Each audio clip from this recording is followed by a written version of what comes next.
이강민의 잡지사 6월호 9번째 페이지. 이번 주 월요일 방귀의 역사편 듣고 적잖이 놀라셨다고요? 이분과 함께라면 잡지사도 네이처지급으로 다시 품격이 올라갑니다. 신비한 우주 이야기를 쉽게 풀어주는 과학 커뮤니케이터 우주먼지님과 함께합니다. 어서 오세요. 네. 안녕하세요. 반갑습니다. 은하를 연구하는 천문학자 우주먼지 지용배입니다. 반갑습니다. 제가 월요일에 좀 방귀를 주제로 토크를 했어가지고 네. 예. 오늘 좀 수준을 다시 높여주시길 바랍니다. 예. 예. 자, 잡다한 우주사전 시간인데요. 오늘도 최근 국내외 언론에서 화제로 떠오른 주제를 먼지님께서 가져오셨다고 합니다. 저에게 오늘 소개해 주실 외계 행성이 하나 있다면서요? 네, 맞습니다. 몇 주 사이에 우리나라뿐만 아니라 해외 뉴스에서도 되게 많이 오르내린 외계 행성 이야기가 하나 있습니다. 이 외계 행성 이름이 K218b라고 하는 외계 행성인데요. 네. 앞서 말씀해 주신 것처럼 이제 케플러 우주망원경으로 발견된 외계 행성이었고요. 이 외계 행성은 지름은 지구의 한 3배 정도, 그다음에 질량은 지구의 한 9배 정도쯤 되는 꽤 사이즈가 큰 행성입니다. 네. 근데 이 행성이 이제 되게 이슈가 되었던 이유가 최근에 이제 한 천문학자가 언론과 인터뷰를 하는 과정에서 이 외계 행성의 데이터를 분석한 결과 이 외계 행성에 생명체가 존재할 수 있는 가능성이 50대 50, 5대 5로 나왔다. 이런 되게 흥미로운 멘트를 한 거예요. 그래서 이제 그게 되게 회자가 되면서 드디어 우리가 높은 확률로 어떤 특정한 외계 행성에서 외계 생명체의 가능성을 무려 50%까지 점칠 수 있는 그런 시대가 되었나? 이제 이런 이제 기대들을 하게 되다 보니까 이제 이슈가 되었던 거죠. 저 에디터도 이 소식을 알고 굉장히 도파민이 터졌다고 하는데, 근데 이 말이 사실이라면 언론에서도 그렇고 전 세계가 더 좀 난리가 나야 되는 거 아닌가요? 그렇죠. 네. 혹시 범죄도시 영화 보셨나요? 봤죠. 거기서 마동석 씨가 이런 대사를 하잖아요. 어떤 대사? 누가 오야? 그렇죠. 네. 그렇죠. 예. 네, 그런 얘기를 하잖아요. 사실 5대 5라고 하는 이 언론에서의 인터뷰가 조금 오해가 되어서 소개가 된 측면이 조금 있는데요. 이제 우리가 선뜻 이 이야기를 들으면 진짜 어떤 특정한 외계 행성에서 무려 50%라는 굉장히 높은 확률로 외계 행성이 존재할 수 있다, 이렇게 들릴 수가 있어요. 외계 생명체가 존재할 수 있다. 외계 생명체가 존재할 수 있다, 이렇게 들릴 수가 있는데 사실 그건 아닙니다. 사실 이번에 연구팀에서 발표한 논문의 제목과 논문의 내용을 자세하게 읽어보면 애초에 이번 연구팀이 하고 있는 이야기는 외계 생명체가 있을 가능성이 높다의 방점을 찍고 있는 게 아니라 외계 생명체를 가정하지 않는 모델을 설정하더라도 그동안 외계 생명체가 있을 거라 기대했던 이 행성의 특징을 잘 설명할 수 있을 것 같다. 따라서 어쩌면 외계 생명체가 아닌 그냥 좀 재미없는 노잼 가스 행성일 가능성도 똑같이 존재한다. 여기에 더 방점을 찍고 있는 거예요. 그래서 결과적으로 원래 기존의 첫 번째 관측에서는 외계 생명체의 존재 가능성에 좀 더 집중을 해가지고 좀 모호한 데이터이긴 했지만 그럴 가능성이 있지 않을까라고 조심스럽게 예측을 하긴 했지만 이번에 다시 분석을 해보니까 외계 생명체일 수도 있지만 그것보다는 외계 생명체가 없는 그냥 평범한 가스 행성일 가능성도 동시에 존재한다. 그래서 두 가지 가능성이 다 존재한다. 그런 맥락에서 5대 5의 가능성이 있다라고 이제 보시면 될 것 같습니다. 외계 생명체가 사는 행성이냐 아니면 그냥 노잼 가스 행성이냐, 이렇게 두 가지 가능성인데, 일단 이 K218b 이 행성에 대해 더 알아보면 좋겠습니다. 이 행성이 2015년에 케플러 우주망원경을 통해 처음으로 발견됐고요. 이게 바다 행성이 아니냐, 이런 추측들이 있었다면서요? 네, 일단 아까 말씀드린 것처럼 지름은 지구의 한 3배, 질량은 9배 정도 되는데 대략 밀도가 해왕성 정도보다 좀 비슷하거나 작을 거로 유추를 하고 있어요. 그래서 순수한 암석 행성보다는 가볍고 그다음에 순수한 가스보다는 조금 더 무겁지 않을까라고 유추를 하고 있어서 일단 그 전반적인 구성 물질은 물과 같은 액체로 이루어져 있을 거다라고 이제 생각을 한 거죠. 그리고 이 행성이 또 흥미로운 게 궤도 자체가 크진 않습니다. 중심 별에서 겨우 한 바퀴 돌 때 걸리는 공전 주기가 한 달 남짓 33일 정도밖에 안 걸리는 굉장히 작은 궤도를 돌고 있는데 애초에 중심에 빛나고 있는 별 자체도 우리 태양에 비해서 훨씬 어두운 별이기 때문에 별에서 거리가 가깝긴 하지만 충분히 따스한 별빛을 받을 수가 있어요. 그래서 그 따스한 별빛을 받을 수 있는 골디락스 존 안에 들어와 있다 보니까 행성 표면에 액체 바다, 액체 물이 충분히 존재할 수 있는 이제 그런 가능성이 있다고 볼 수가 있는 거죠. 근데 말씀드린 것처럼 네. 단순하게 행성의 밀도가 어떻다, 온도가 어떻다, 단순히 이런 정보만 가지고는 행성에 정말 바다가 있는지 어떤지는 우리가 확인하는 건 좀 제한적입니다. 그래요. 그래서 아주 정확하게 이제 행성에 정말 물, H2O, 수증기가 있는지 이런 것들을 확인하려면 네. 이제 행성을 감싸고 있는 대기권을 확인을 해야 돼요. 예. 그래서 우리가 어떤 관측들을 보통 하냐면 네. 행성을 감싸고 있는 대기권이 어떤 그 중심의 별 앞을 가리고 지나갈 때 대기권이 일부가 별빛을 흡수해서 그 별빛이 지구로 날아올 수가 있어요. 네. 그러면 대기권을 통과하지 않은 날것의 별빛과 네. 대기권을 통과한 그 별빛을 비교하면 네. 중간에 행성의 대기권을 통과하면서 일부 성분이 흡수된 별빛의 그 흔적을 볼 수가 있거든요. 아, 예. 그러면 어떤 파장, 어떤 성분의 빛을 좋아하는 성분들이 빛을 흡수했는지 그걸 비교를 할 수 있으니까 네. 행성을 감싸고 있는 그 대기 성분, 대기 화학 조성을 파악할 수가 있습니다. 그래서 그걸 가지고 이제 확인을 해보니까 네. 이 외계 행성은 대기가 굉장히 높은 함량의 메테인과 이산화탄소 네. 이런 걸로 이루어져 있고 네. 그다음에 굉장히 낮은 질소 함량으로 이루어져 있다. 이런 것들을 이제 우리가 확인을 하게 되거든요. 무슨 의미지? 그래서 이걸 통해서 우리가 모델링을 해보니까 네. 이 행성은 표면이 다 대륙 없이 네. 전반적으로 그 질소를 굉장히 잘 녹이는 암모니아를 굉장히 잘 녹이는 액체 바다로 덮여 있는 그런 바다 행성이겠다 이런 생각을 하게 된 거고요. 예. 그래서 대신에 이제 대기권에는 네. 질소가 녹아들고 남아있는 수소들이 드글드글한 그런 수소 대기권으로 가득할 거다라고 생각을 하는 거예요. 그래서 이게 사실은 그동안 이론적으로만 존재하는 행성 중에 하나였거든요. 네. 그래서 이 행성을 뭐라고 하냐면 수소, 하이드로젠, 네. 그다음에 바다, 오션 네. 이 두 개 단어를 합쳐가지고 네. 하이션 행성이라고 부릅니다. 하이션. 네, 그래서 하이션 플래닛, 하이션 행성이라고 부르는데 당시 이 K218b가 이제 발견이 되고 데이터가 확인이 되면서 드디어 바다만으로 덮여 있고 두꺼운 수소 대기권으로만 덮여 있는 그런 하이션 행성의 존재가 드디어 이제 입증이 되었다라고 그 생각을. 전에는 하나도 못 찾았나요? 네, 하이션 확실하게 행성은? 관측 데이터로 입증이 되었던 거는 이 사례가 거의 처음이라고 볼 수 있습니다. 그렇구나. 네. 약간 전설의 행성 같은 느낌인데 네, 맞습니다. 처음으로 좀 가까워 보이는 걸 찾았다. 네. 하지만 이와는 전혀 다른 입장을 내는 연구팀도 있다고 합니다. 이 K218b 외계 행성은 바다는 바다인데 이제 물로 채워진 바다가 아니라 펄펄 끓는 마그마 바다일 수도 있다. 이런 주장을 내놓는다고요. 네, 이제 이 행성의 가장 뚜렷한 특징 중에 하나가 메테인이나 이산화탄소 같은 기체는 높은 함량으로 대기 중에 존재하는데 네. 질소를 머금고 있는 암모니아 같은 대기는 별로 존재하지 않는다라는 게 특징이거든요. 네. 그러면 이 대기 성분을 조율하려면 유독 질소 성분만 잘 흡수하는 무언가가 그 땅에 지면에 뭔가 있어야 한다고 생각을 하는 거예요. 그래서 이제 대부분의 천문학자들이 처음에 생각을 했던 건 이 암모니아 성분을 잘 녹일 수 있는 질소를 잘 녹일 수 있는 이제 물을 생각을 했던 거고 그래서 액체 바다로 덮인 하이션을 생각을 했던 거죠. 네. 근데 또 한 가지 가능성이 굳이 물의 바다가 아니라 펄펄 끓고 있는 마그마의 바다이더라도 같은 맥락으로 설명할 수는 있습니다. 그래요? 그래서 이 마그마의 바다도 비슷하게 질소 성분을 암석에 잘 포집하는 그런 성질을 갖고 있어서 어쩌면 이 행성은 그 구름을 뚫고 들어갔더니 물의 바다가 아니라 마그마의 바다일 수도 있지 않을까 이제 이런 생각을 할 수는 있는 거죠. 그래서 두 가지의 가능성이 다 공존하고 있다고는 볼 수 있습니다. 다 일단 이론적으로 말이 된다. 네. 그러니까 망망대해 느낌이냐 아니면 뭐 약간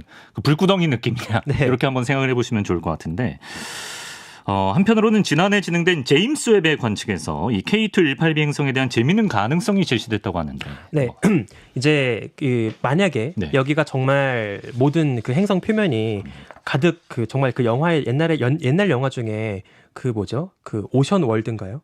그 지구 전체가 놀이동산 아닌가요? 그래요? 지구 전체가 다 워터월드. 워터월드. 네, 지구 전체가 다 그 바다로 덮여 있는 그런 영화가 있거든요. 네. 그 영화처럼 진짜 다 이제 바다로 덮여 있는 그런 하이션 플래닛이 되었다고 생각을 해볼게요. 네네. 그러면 우리가 한번 재밌는 한 가지 이제 생각을 해보는 건데 혹시 그 바다 외계 행성에 약간 플랑크톤 같은 그런 작은 외계 생명체 같은 친구들이 혹시 살고 있지 않을까? 그런 기대를 해보는 거예요. 네. 그러면 그 외계 생명체들도 그 외계 바다 속에서 어쨌든 생명 활동을 할 거고 신진대사를 하면서 어떤 그 결과물들을 그들의 대기권에다가 남기고 있을 거란 말이에요. 그러면 뭐 그들이 호흡을 하고 어떤 영양분을 내뱉고 하는 그런 흔적들이 대기 중에 남아 있을 테니까 그것을 대기 관측을 통해서 검증할 수 있다면 네. 우리가 드디어 실증적인 어떤 데이터를 가지고 지구 바깥 다른 행성에 네. 외계 생명체라고 하는 것이 존재한다, 존재하는 것 같다 이런 이야기를 용감하게 이제 할 수 있게 되는 거잖아요. 예. 그래서 그거를 확인하기 위해서 네네. 제임스 웹으로 이제 관측을 드디어 하게 됩니다. 그래서 총 2번에 걸쳐서 이 K218b가 중심별 앞을 가리고 지나갈 때 그 대기권 데이터를 관측을 하게 되고요. 네. 이제 아까 말씀드린 것처럼 대기권을 통과한 별빛의 스펙트럼을 비교해가지고 어떤 파장에서 이제 빛이 흡수가 되었는지 이거를 쭉 비교를 하게 된 거예요. 예. 어떻게 나옵니까? 그랬더니 예. 이게 참 흥미로운 결과가 나왔는데요. 일단 앞서 우리가 확인했던 것처럼 메테인이나 이산화탄소 같은 주요한 성분들은 네. 아주 깔끔하게 높은 함량으로 대기권에 존재한다는 것을 다시 확인을 했습니다. 그리고 네. 디메틸 설파이드라고 하는 우리가 줄여서 DMS라고 하는 성분이 있는데 예. 이게 이제 보통 우리 지구에서 그 플랑크톤들이 이제 만드는 주요한 성분 중에 하나거든요. 예. 근데 이 디메틸 설파이드라고 하는 성분이 있는 것처럼 보이는 데이터가 나온 거예요. 그러면 거기도 플랑크톤 같은 게 있나? 그쵸. 그래서 이제 그렇게 의심을 해볼 수가 있는 되게 흥미로운 결과가 나온 거죠. 근데 이게 참 난감한 게요. 사실 이때 당시에 그 관측했던 파장 범위가 어디냐면 우리 가시광선, 눈으로 볼 수 있는 가시광선보다 조금 더 파장이 긴, 비교적 조금 더 파장이 긴 근적외선이라고 하는 가까운 적외선 영역에서 관측을 했거든요. 근데 이 근적외선에서 볼 수 있는 메테인의 흔적과 디메틸 설파이드의 흔적이 남는 그 파장 범위가 좀 비슷합니다. 그러니까 같이 겹쳐요. 그래서 우리가 순수하게 메테인의 흔적만 보고 디메틸 설파이드의 흔적만 따로 골라내서 보고 이렇게 할 수가 없는 파장 범위인 거예요. 그래서 사실 여기부터는 조금 되게 좀 기술적인, 되게 실무적인 이야기일 수 있는데 이 스펙트럼의 형태를 메테인이 몇 %인지 디메틸 설파이드가 몇 %인지 되게 다양한 모델을 만든 다음에 그 모델과 실제 관측 데이터를 비교하면서 얼마나 모델과 데이터가 잘 맞는지 이걸 통계적으로 비교하면서 우리가 분석을 하거든요. 근데 그 통계적인 차이들을 쭉 비교했을 때 너무나 다양한 결과가 나오는 거예요. 그래서 메테인만 있어도 상관없고 디메틸 설파이드가 섞여 있어도 상관없고 되게 모호한 데이터가 나와서 디메틸 설파이드가 있다고 하기도 애매하고 없다고 하기도 애매한 이제 그런 결과가 지금 나와 있던 거죠. 해석하기에 따라서 있다고 해석해도 문제 없고 없다고 해석해도 문제 없고. 네, 맞습니다. 감질나네. 뭔가 좀 쉽게 허락하지 않는 느낌인데요. 이거 말고도 뭐 새롭게 발표된 내용이 있나요? 네, 그래서 이 감질나는 이 데이터를 다시 우리가 또 추가로 분석을 하기 위해서 이번에 다른 연구팀이 이 K218b 외계행성의 그 대기권을 좀 더 정교한 기후 모델을 적용해가지고 다시 이제 분석을 하게 됩니다. 그래서 행성이 만약에 정말 두꺼운 바다가 있고 그다음에 두꺼운 대기권이 있다면 별빛을 받아서 바다도 증발을 할 거고 그럼 증발한 성분들이 대기에 또 보충이 될 거고 또 일부 성분들은 다시 바닷물에 녹아들 거고 이런 우리 지구에서처럼 바다와 하늘을 오고 가는 일종의 기상현상, 기후적인 변화가 있을 거란 말이에요. 그래서 이 기후 모델링을 해가지고 실제로 물과 하늘을 오고 가는 여러 화학 반응들을 대입을 해서 실제로 이제 어떤 식으로 화학 조성이 바뀔 수 있는지 이런 것들을 이제 대입을 하게 된 거죠. 그래서 그걸 가지고 이번 연구에서는 총 3가지의 가정을 해서 이제 모델을 만들었습니다. 그래서 첫 번째 모델은 일단 간단하게 플랑크톤 같은 거 존재하지 않는 외계 생명체가 살지 않는 하이션 플래닛 바다 행성이긴 한데 외계 생명체가 없다고 가정한 첫 번째 모델이 있고요. 두 번째 모델은 모두가 기대하고 있는 대로 이제 플랑크톤 같은 친구들이 살고 있을지 모르는 외계 생명체가 살고 있는 바다 행성 하이션 플래닛 두 번째 모델을 그렇게 만든 거예요. 그다음에 세 번째 모델은 이제 우리가 미니 넵튠이라고 하는 타입의 행성이 있는데요. 그 약간 쉽게 말하면 작은 버전의 천왕성, 해왕성 이런 작은 크기의 가스 행성이라고 볼 수 있습니다. 가스 행성. 그래서 이 행성들은 표면에 바다 같은 건 없고 그냥 해왕성과 천왕성의 좀 작은 버전, 좀 아담한 사이즈의 가스행성을 또 가정한 버전이라고 보면 될 것 같아요. 그래서 이 3가지 모델을 가정을 해서 앞서 제임스 웹으로 관측되었던 메테인과 뭐 이산화탄소, 디메틸 설파이드 이런 데이터랑 얼마나 잘 매칭이 되는지 이거를 이제 비교를 한 거예요. 자, 그랬을 때 일단 3가지 모델 중에서 첫 번째 모델 생명체가 없는 하이션 플랜드 모델은 가장 데이터와 잘 맞지 않았습니다. 가장 설득력이 떨어진다. 네, 가장 그 데이터를 설명하지 못하는 모델이었어요. 얘는 탈락이 된 거죠. 네. 그래서 흥미롭게도 네. 딱 남아있는 게 이제 두 가지 모델인데요. 네.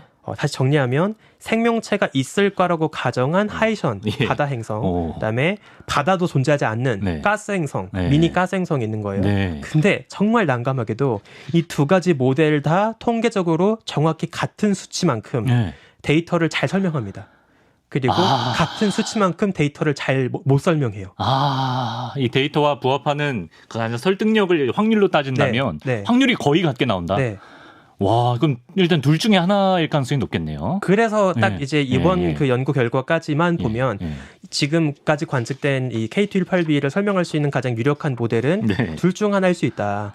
플랑크톤이 살고 있는 바다 행성이거나 네. 바다도 존재하지 않는 네. 그냥 작은 버전의 해왕성, 천왕성 같은 가스형 행성이거나 네. 둘 중 하나일 것 같은데 어쩌면 그래도 이왕이면 좀 덜 SF스러운 네. 가스형 행성일 수 있지 않겠냐라는 게 이제 현재 대부분의 천문학자들의 조금 솔직한 입장이기는 합니다. 확률이 반반인데 왜 그렇게 우리가 네. 조심스럽게 약간 무게를 실어야 되나요? 일단 아무래도 예. 우리가 정말 외계 생명체라고 하는 아주 매력적인 그 주장을 하기 위해서는 단순하게 디메틸 설파이드의 어떤 모호한 신호 이상으로 네. 더 확실한 증거들을 우리가 필요로 하기 때문에 이제 그 주장을 하기까지는 조금 더 우리가 조심스러울 수밖에 없을 거고요. 네. 그래서 천문학자들이 이제 이 똑같은 이 외계 행성을 다음에 다시 제임스 웹으로 추가 관측할 계획을 지금 세우고 있어요. 그래요. 그래서 아까 말씀드린 것처럼 이번 첫 관측에서 문제가 뭐였냐면 이번에 첫 관측에서는 가시광선보다 아주 살짝 파장이 긴 그 근처의 근적외선에서만 관측을 한 거예요. 네. 근데 문제가 근적외선 영역에서는 디메틸 설파이드랑 메테인이랑 그 빛의 흔적을 남기는 파장의 범위가 얼추 비슷합니다. 그래서 둘을 구분하기가 어렵거든요. 네, 그랬죠. 그래서 좀 더 파장이 긴 네. 중적외선 영역에서 이제 한 번 더 관측을 하려고 해요. 네. 중적외선으로 관측할 수 있는 별도의 장비가 또 제임스 웹에 들어가 있거든요. 그럼 좀 파장이 좀 이렇게 늘어지는 거니까 그 차이를 우리가 더 포착하기가 쉬운 맞습니다. 건가요? 더 긴 파장 대역에서 보게 되면 메테인이 스펙트럼의 흔적을 남기는 파장의 범위와 디메틸 설파이드가 파장의 흔적을 남기는 그 파장 범위가 좀 더 구분됩니다. 그렇겠네요. 그러면 더 명확하게 메테인은 얼만큼 있고 디메틸 설파이드가 있는지 없는지 있다면 얼만큼 있는지 이거를 좀 더 뚜렷하게 이제 이야기를 할 수 있게 되는 거죠. 그래서 이번에 이 예정된 이 추가 관측까지를 하고 나면 그때 가서 우리가 드디어 외계 플랑크톤이 있다 없다를 좀 더 이제 명확한 데이터를 가지고 이야기를 할 수 있지 않을까 싶습니다. 예. 뭐 어떤 천문학자는 50대 50이라고 얘기는 했습니다만 이제 행성이 액체 바다로 덮여 있는 하이션 행성일 가능성보다는 현재로서는 이제 천문학계에서는 미니 해왕성 정도의 약간 노잼 가스 행성 쪽에 무게를 더 싣고 있다. 하지만 추후에 더 정밀한 관측이 있을 것이다. 이렇게 정리를 하면 될 것 같은데. 그 시작을 약간 그 50대 50 얘기로 해서 그런지 좀 아쉬운데요. 네, 근데 제가 하나 좀 말씀을 드리고 싶은 게 사실 많은 천문학자들이 뭐 영화처럼 다른 외계 생명체, 외계 문명과 뭐 물리적으로 만나고 악수를 하고 손가락 이렇게 마주하고 이런 조우는 물론 어렵지 않을까 생각을 하긴 하지만 외계 생명체가 어딘가 존재하고 그들이 존재하고 있다는 것을 오늘 소개해드린 것처럼 과학적인 데이터를 가지고 우리가 확인하는 것까지는 그래도 머지 않아서 앞으로 한 뭐 50년, 100년 안에는 우리가 실제로 가능한 미래가 되지 않을까라고 많이 긍정적으로 기대를 하고 있거든요. 먼지님도? 저도 약간 그쪽에 있긴 합니다. 그래요? 그래서 물론 우리가 직접 다른 외계 행성에 날아가서 그들과 물리적으로 조우하고 만나고 함께 어울려 살아가고 이런 거는 좀 어려울 거라고 생각하는데 다 좀 그래도 우주 어딘가에 우리가 아닌 또 다른 존재 뭐 하다못해 미생물 정도의 외계 생명체라도 어딘가에 또 함께 우주를 채우고 있다. 우리가 혼자가 아니다. 우리가 외롭지 않다라고 하는 그런 우주적인 공동체 의식을 깨달아가게 되는 그 순간은 머지않아서 저는 가능할 수 있을 거라고 기대하고 있습니다. 머지않아서. 네. 근데 전 궁금한 게 그 액체로 된 바다가 있어야 뭔가 외계 생명체가 있을 거라는 생각도 사실 이제 대부분이 바다로 이루어진 지구에 사는 우리의 사고 방식 아닌가요? 전혀 뭐 다른 방식으로 뭐 살 수도 있지 않나요? 정말 아주 훌륭한 질문인데요. 실제로 천문학자들이 액체 물로 이루어진 바다가 있는 그 행성의 조건을 중요시한다고 생각을 할 때 많은 분들이 물어보는 되게 시니컬한 질문이기도 해요. 왜 액체 바다가 있어야 하냐? 그거 지구를 기준으로 생각한 거 아니냐? 뭐 예를 들어서 바다가 없는 행성에서 탄생하고 뭐 성장한 생명체들이 있다고 하면 그 친구들은 우리와 전혀 다른 방식의 메커니즘으로 살 수 있는 거 아니냐, 뭐 이런 생각을 할 수 있겠죠. 근데 사실은 천문학자들 나름대로 객관적으로 봤을 때 물이 굉장히 중요한 생명 활동에 있어서 아주 중요한 그 도구인 건 맞습니다. 아, 그래요? 왜냐하면 일단 첫 번째가 물은 H2O, 수소와 산소로 이루어져 있죠. 근데 우주를 채우고 있는 화학 성분들의 함량을 쭉 보면 일단 압도적으로 제일 많은 게 75% 수소고요. 2등으로 제일 많은 게 헬륨 25%예요. 그리고 나머지가 이제 정말 극미량이 있는데 그 극미량 중에서 그나마 제일 많은 게 산소입니다. 근데 또 중요한 게 헬륨은 비활성 성분이라고 해가지고 다른 원소들이랑 결합을 해서 화학적인 결합을 잘 하지 않습니다. 그럼 사실상 우리 우주에서 워낙에 뭐 1등과 3등의 차이가 크긴 하지만 우리 우주를 이루고 있는 화학 성분 중에서 화학적인 결합이 가능한 애들 중에 제일 많은 애들은 수소와 산소거든요. 그러면 수소와 산소만으로 이루어진 물이 우주에서 제일 구하기가 쉬운 분자가 되는 거고요. 경제적으로 봤을 때 어떤 생명체가 자신의 생명 활동을 위한 액체를 선택한다고 하면 굳이 더 복잡한 뭐 메탄올, 에탄올 이런 분자를 선택하느니 물을 고르는 게 더 영리할 거라고 보는 거죠. 그러면 우주 어딘가에 뭐 어떠한 형태의 생명체가 있더라도 물을 기반으로 살 가능성이 높다. 그리고 하나만 더 설명을 드리면 물은 또 박재식 작가인 줄 알았어요. 하나만 더 이렇게. 사실 물 얘기만 해도 또 한편 할 수 있는 이야기인데 그 물이 되게 중요한 성질 중에 하나가 그 되게 높은 온도에서도 액체로 버틸 수 있습니다. 높은 온도에서도 사실 100도 아래면은 그렇죠. 100도 아래. 뭐 70도가 되든 80도가 되든 뜨거운 물로 존재하잖아요. 그렇죠. 근데 다른 분자들 생각해 보시면 대부분 이미 상온에서 다 기체입니다. 뭐 질소, 산소 이런 친구들 다 우리가 어거지로 액체로 만들려면 실험실에서 강제로 극저온으로 만들어야 겨우겨우 액체로 만들 수 있잖아요. 근데 물은 섭씨 0도에서 100도에 달한 아주 넓은 온도 범위에 걸쳐서 안정적으로 액체로 존재해요. 얘네가 왜 그러냐면 그 물 분자는 약간 찌그러진 미키마우스 모양으로 생겼잖아요. 그렇습니까? 가운데 산소가 있고 양쪽 아래쪽에 귀처럼. 수소가 이렇게 귀처럼 달려있는 그런 비대칭한 모양을 갖고 있어요. 그래서 산소 쪽이 약간 전기적으로 마이너스를 강하게 띄고 수소 쪽이 약간 전기적으로 강한 플러스를 띄고 이런 자석같이 극성을 띠는 특징을 갖고 있거든요. 그래서 물 묻은 손으로 전기 만지면 위험하다고 하는 그렇구나. 게 걔네가 극성을 띠고 있기 때문에 전기가 잘 통해서 그런 거예요. 그래서 이 물 분자가 극성을 띠고 있다 보니까 다른 액체 분자들은 그냥 증발시키려면 열 에너지만 가해서 걔네끼리 결합력을 떼어내면 되는데 물은 순수한 물 분자끼리의 결합력 플러스 극성으로 붙어있는 전기적인 결합력까지를 떼어내야 하다 보니까 더 높은 온도까지 가야 겨우 떼어낼 수 있는 거예요. 그러니까 끓는 점의 온도가 더 높아지는 거죠. 그래서 더 높은 온도까지 가도 금방 기체로 날아가지 않고 액체로 버틸 수가 있는 거예요. 그래서 이런 되게 놀라운 능력 때문에 더 폭넓은 온도 범위에 걸쳐서 액체로 존재할 수 있고 그러면 훨씬 더 유리하게 생명 활동의 액체로 쓸 수 있지 않겠냐 이런 생각들을 자연스럽게 할 수 있는 거죠.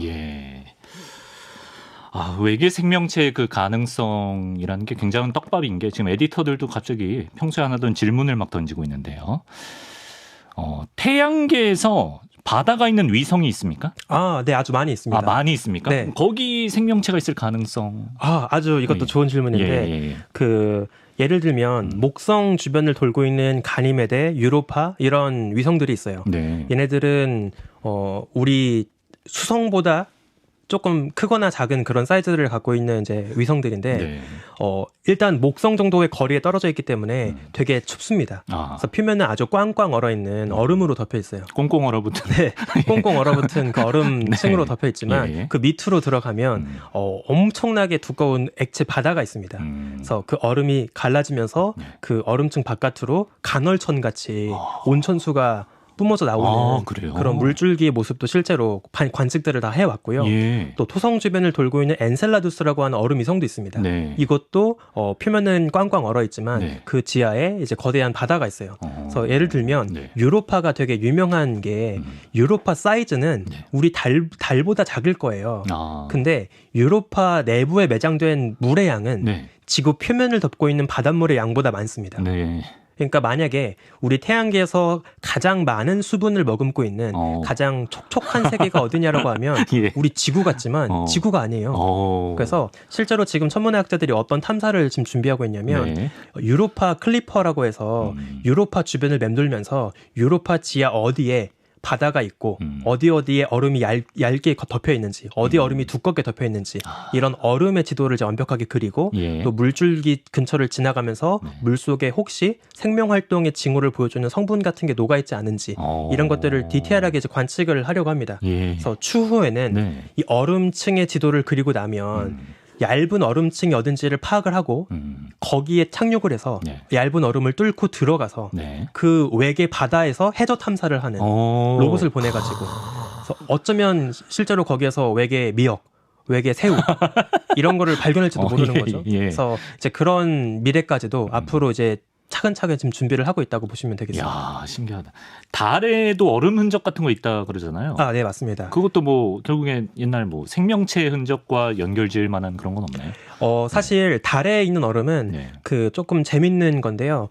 그 달에 전체 모든 면적의 얼음이 있는 건 아니고요. 네. 이제 달의 정수리, 그다음에 여기 북극과 남극에 가면 거기에도 크레이터가 있거든요. 예. 근데 달의 남극과 북극 그 극지방에 있는 크레이터는 네. 약간 땅이 움푹하게 들어가 있다 보니까 네. 그 움푹하게 들어가 있는 크레이터 속으로는 햇빛이 항상 들어오지 않는 음영지대가 만들어집니다. 네. 그래서 그 크레이터 밑에 그림자가 항상 드리워지는 그 지역은 온도가 계속 낮게 유지가 되고요. 네. 그래서 크레이터 중심부에는 얼음들이 이제 거기도 꽁꽁 얼어 있게 되는 거죠. 그래서 이번에 날아갔던 우리나라 다누리 탐사선도 네. 그 섀도우 캠이라고 해가지고 그 그림자 속을 꿰뚫어보는 되게 무거운 카메라 장비가 탑재가 되어 있거든요. 예. 그래서 그 얼음 지도를 그리는 그런 되게 중요한 미션을 지금 수행들을 하고 있습니다. 네. 그 안에서도 뭐라도 발견될 수도 있죠. 네, 근데 제 생각에 예. 그 달 표면에 있는 얼음 같은 경우에는 네. 그 워낙 일단 그 달 자체가 네. 자기장도 없고 그다음에 대기도 없어서 표면에 얼어있는 얼음 같은 경우에는 뭔가 생명체를 기대하기는 좀 어려울 것 같고요. 대신에 유로파나 엔셀라두스 같은 경우에는 예. 두꺼운 얼음층 밑에 있는 바다이기 때문에 태양풍으로부터도 안전하게 보호할 수 있고 훨씬 더 따뜻한 바다일 수도 있고 네. 실제로 실제로 되게 흥미로운 게 옛날에 그 토성 주변을 맴돌았던 카시니 탐사선 같은 경우에 네. 그 카시니 탐사선이 엔셀라두스 곁을 지나가면서 네. 그 엔셀라두스가 뿜고 있는 물줄기 속을 지나갔어요. 네. 그래서 성분도 확인을 해본 적이 있거든요. 예. 그때 뭐 안타깝게도 물 밖으로 튀어나온 외계 플랑크톤 같은 걸 보진 못했지만 네. 그 물 속에 네. 굉장히 높은 함량의 수소 분자 같은 게 이제 녹아 있다는 걸 확인을 한 거예요. 근데 이게 왜 중요했냐면 예. 이 수소 분자들은 네. 우리 지구의 바닷속에서 네. 아주 깊은 바닷속에 땅이 갈라지고 미네랄이 합성되는 그 심해 화산, 예. 심해 열수구라고 하는 그런 그 특징적인 지형에서 많이 존재하는 성분 중에 하나거든요. 예. 그리고 이것들이 네. 이제 심해 열수구 주변에 살고 있는 심해 생태계들이 주로 양분을 먹을 때 사용하는 성분 중에 하나가 수소 분자예요. 근데 그러한 성분들이 이 엔셀라두스의 얼음 속에서 뿜어져 나오고 있는 물에서 발견이 되었다는 거예요. 그럼 우리랑 좀 비슷할 것이다. 그렇죠. 그러면 예. 엔셀라두스의 바다 속에도 예. 우리 지구의 깊은 바닷속 심해 열수구와 같은 심해 화산과 같은 지형이 네. 거기에 있을 것이다. 그러면 혹시 거기에도 우리 바닷속 그 심해 화산에 네. 막 옹기종기 살고 있는 그런 귀여운 친구들 같은 친구들이 거기에도 혹시 있지 않을까? 이런 이제 기대를 하게 되었던 거죠. 우리 달보다는 엔셀라두스? 네, 엔셀라두스. 엔셀라두스. 네. 토성의 위성인가요? 네, 그래서 아마 정말 이게 발견이 된다면 예. 머지않아서 여러분들 식탁에서 뭐 유로파산 미역국과 엔셀라두스산 새우튀김 예. 이런 거를 먹을 수 있는 그런 김값이 많이 올랐어요. 예. 그쪽에서 좀 공수해 오면 네. 또 모르죠. 그런 미래가 가능하지 않을까 싶습니다. 예, 재밌네요. 자, 오늘은 최근 외계 생명체 이슈로 화제가 된 K218b라는 외계 행성에 대해서 또 재밌게 한번 풀어봤습니다. 먼지님, 오늘도 말씀 고맙습니다. 감사합니다.